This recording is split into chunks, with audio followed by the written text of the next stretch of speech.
Two men, working in secret on opposite sides of a coming war, drew the same engine. Neither one knew the other existed. So how do you land on the exact same answer twice? That question sits at the heart of the jet age. The turbojet wasn't invented once. It was invented twice, almost in parallel, by a British RAF officer and a German physics graduate who didn't meet until decades later. Start with a date. On 27th of August 1939, the Heinkel 178 lifted off under jet power. First aircraft in history to fly on a turbojet. 5 days later, Germany invaded Poland. The world's first jet flight and the opening of the Second World War, inside the same week. The engine was Hans von Ohain's. He'd worked out the idea as a student, then built it inside the Heinkel Company. Ernst Heinkel was obsessed with speed and willing to bankroll an engine nobody else believed in. His firm built aircraft, never an engine. The jet was a gamble he chose to take, now across the North Sea. Frank Whittle, an RAF officer, had filed a patent for a turbojet engine in 1930, 9 years before that German flight. Worth sitting with that gap for a second. The Englishman had the idea first, on paper, and flew last. So the loop's open. If Whittle patented the concept in 1930, why did a German airframe reach the sky first?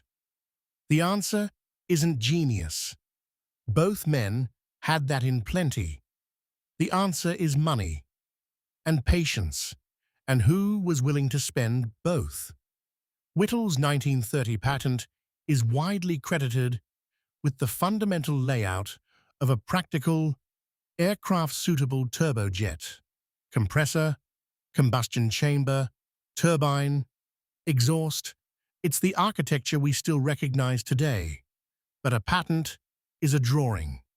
A drawing doesn't spin at 30,000 revolutions a minute. To turn it into metal, Whittle co-founded a company called Power Jets Limited, backed by two retired RAF servicemen, with technical help from British Thomson Houston. That's the whole cast. A tiny private firm, chronically short of money, trying to build the future in a rented workshop. Von Ohain took the other road. Academic background, company support from day one. Heinkel put engineers, a machine shop, and an airframe behind him. When von Ohain needed something built, it got built. That's the real divergence. The record shows two men reaching a working turbojet by completely different routes. Whittle through hands-on work in a small private company, von Ohain through academic study and corporate money. Same destination, very different weather getting there. And neither idea was truly first, if we're honest with the archive. A Frenchman, Maxime Guillaume, filed a patent for something similar back in 1921, described in some sources as technically unfeasible at the time. The concept was already in the air. The engineering to realize it wasn't. Metallurgy, tolerances, getting a turbine to survive its own heat. That was the actual wall. Here's where bureaucracy nearly killed both of them. Whittle spent the early 1930s unable to convince the Air Ministry his engine was worth serious money. He even let his master patent lapse. Couldn't afford the renewal fee. The most important patent in aviation, dropped over a bill. Read that again. The idea survived only because the man behind it kept going without it. Von Ohain had his own version of this. Germany's engine ministry preferred axial designs out of Junkers and BMW over his centrifugal approach. His engine flew first, but other companies' engines got steered toward mass production. The pioneer, quietly routed around. In a sense, both inventors were obstacles to the very systems they served. The idea kept outrunning the institution. Money went to the safe bet, not the strange one. Worth remembering that pattern next time a breakthrough looks obvious in hindsight.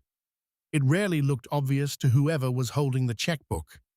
Whittle's engine did finally fly. The Gloucester E-2839, the first Allied jet aircraft, took off in May 1941, nearly 2 years after the Ho-178. The delay was never about the concept.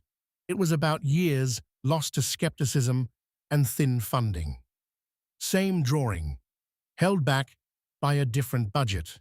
And here's the payoff to our question. The turbojet was invented twice, not because anyone copied anyone. The physics only allowed one answer. Compress air, add fuel, burn it. Let the exhaust spin the turbine that feeds the compressor. 2 nations, 2 workshops, 1 law of thermodynamics. Some sources claim von Ohain had access to or was influenced by Whittle's circulated patents. Historians argue about how far that actually goes. The honest position is the record doesn't settle it. Convergence, not theft, is the simpler explanation. Usually it's the true one, too. Notice where this goes once the war's on. Von Ohain's work fed the German jet program, and the Messerschmitt Me 262 became the only jet fighter to see combat in the Second World War. Whittle's legacy traveled further. Britain shared his turbojet technology with the United States, and General Electric used it to build the engines for the Bell XP-59, America's first jet. One British officer's drawing, crossing an ocean, seeding an entire industry, and it kept spreading. Rolls-Royce developed the Nene engine in 1944, then sold Nene engines to the Soviet Union. A Soviet version of that engine went on to power the MiG-15, the fighter that faced Western jets over Korea. The line runs straight from Whittle's rented workshop to a Cold War dogfight. So the 2 men, who almost couldn't get funded, ended up powering every side of the wars that followed. Which raises the next question in this series: how the Me 262 arrived with all that promise and still showed up too late. If this one landed for you, subscribe and follow the Jet Age First series. New episodes go up several times a week.